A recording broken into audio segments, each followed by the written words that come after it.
Hi everyone! It's another afternoon at syempre isa sa pinakamahirap na problema natin tuwing hapon ay ang mag-isip ng ulam. Pupunta na nga po pala kami ngayon sa aming sagingan at manunungkit po kami ng puso ng saging.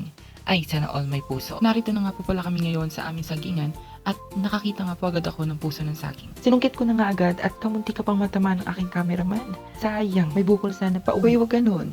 Sinabihan ko nga siya na umuna siya sa akin para naman makita ang aking pagmumuka. Mari ba naman puro bulikod ang nakikita? Ay sayang, ang brilliant. Hapong-hapon na nga ako sa pagkukuskus ng aking muka tapos ayaw namang i-expose ng aking cameraman. You're fired. Huy, wag ganun. Unang video mo pa lang ito. Ito nga pala yung sobrang ganda kong cameraman. Uy, pengin 5. Alam niyo bang kamukha niyan dati sila sa Soberano? Nanuno lang. Huy, ang bad. Pauwi na nga kami nito dahil tapos na kami manungkit ng puno ng saging. Huy, puso, hindi puno. Pag-uwi nga namin ay kumuha na agad ako ng dahon ng saging dahil dyan ko naman tatadtarin yung puso na nakuha namin.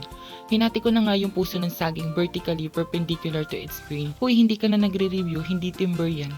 Tinanggal ko lang pala yung mga mapupula na nakabalot dyan sa puso ng saging dahil ang kailangan lang talaga dyan ay yung parang ubod na medyo maputi-puti.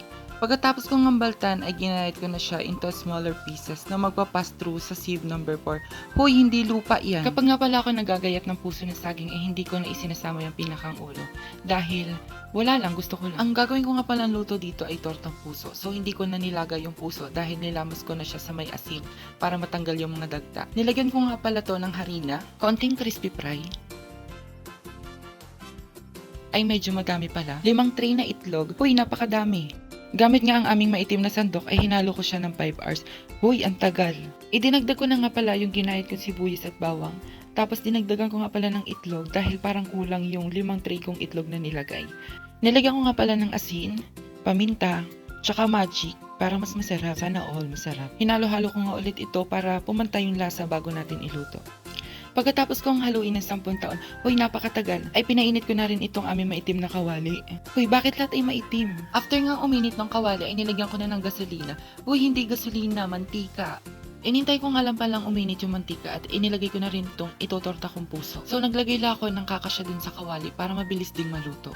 Pagkalagay ko nga ng puso ay inintay ko lang siya na mag golden brown para baliktarin. So hindi pa ako golden brown ay binaliktad ko na, awan ko ba baliktad din yata ang utak nito nagluluto. Habang inintay ko nga palang maluto ay gumawa na ako ng sausawan. So naglagay lang ako ng toyo, tapos suka, tapos nilagyan ko nga rin pala ng ginayat na sibuyas at nilagyan ko ng paminta. Nung nakita ko nga paluto na yung tortang puso ay inahon ko na siya isa-isa. Ito nga pala yung naisip kong lutuin dahil matagal na ako hindi nakakakain ng tortang puso. Mula nung iwan niya ako. So, this is it, pansit, tortang puso, ala Brian. Kain na kayo, sa inyo.